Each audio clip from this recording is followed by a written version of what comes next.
Hello, नमस्कार friends. Omp चॅनलमध्ये तुमचं स्वागत आहे. मांडेला व्हिडिओच्या पार्ट 2मध्ये तुमचं स्वागत आहे. तर मागच्या व्हिडिओमध्ये जेवढं वर्क कंप्लीट झालेलं तेवढं मी दाखवलेलं. आता त्याच्या पुढचा हा पार्ट आहे. तर इथपर्यंत माझं हा पेंटिंग वर्क, डॉटिंग आर्ट वगैरे, ब्रश स्ट्रोक वगैरे कलरचं काम कंप्लीट झालेलं आहे मांडेलाचं. आता पुढचं जे काम मला करायचं आहे त्याच्या अगोदर 2-3 गोष्ट मी करणार आहे. सर्वात आधी जे मी मार्किंग आहे किंवा माझी जे काय फिनिशिंग आहे त्याला पहिलं मी डॅप क्लॉथनी किंवा वेट टिश्यू डॅप क्लॉथनी पुसून घेणार आहे. म्हणजे त्याच्याकडून तुमची जी मार्किंग असते, अगर तुमची पेन्सिलची मार्किंग आहे तर तुम्ही रबर्स यूज करू शकता. अगर तुमची कोवल या चॉकची आहे तर त्याच्याने डॅप क्लॉथनी निघून जाईल. ते सगळं झाल्यानंतर एकदा मी लिंट रोलर पण मारला आहे, कारण कुठे कुठे कचरा किंवा केस राहायला नाही पाहिजे. मग मी वार्निश करायला घेतलं आहे. वार्निश कोट घेतला आहे.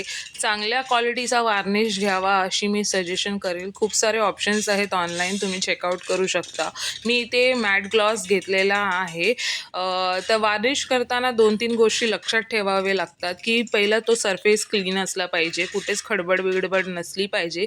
सेकंड, तो वन डायरेक्शनमध्येच गेला असेल आणि जर तुम्हाला दुसऱ्या कोटची आवश्यकता असेल तर तो पहिला कोट कम्प्लिटली ड्राय झाला पाहिजे आणि तो एक इक्वल प्रपोर्शनेटमध्ये सगळीकडे पसरला पाहिजे. तर त्याच्यासाठी तुमची ब्रशची ग्रीप आणि ब्रशची टिप ही सगळं चांगलं आणि व्यवस्थित हवं आहे. तर माझा हा वार्निश कोट सुकलेला आहे आणि मला सेकंड कोटची गरज नाही आहे.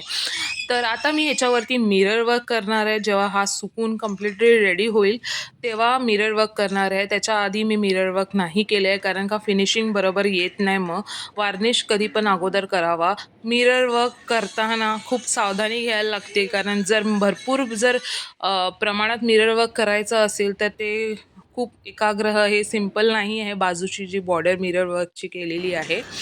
तर त्याच्यानंतर मला सेंटर पीससाठी श्री हवा होता ॲक्रेलिकमध्ये. पहिला मी LED विचार केलेला, पण नंतर मी म्हटलं नको, मला साधा ॲक्रेलिकमध्ये हवं आहे. तर मी हे ॲक्रेलिक बनवून आणलं आणि आता माझा मास्टरपीस रेडी आहे. तुम्ही बघू शकता, मी बॉर्डर ॲक्रेलिकची आणि श्री ॲक्रेलिकचा घेऊन त्याला पेस्ट केलेला आहे आणि एकदम सुंदर टर्नआउट झालं आहे. मध्ये पण मी मिरर वर्क केलेले आहेत छोटे छोटे.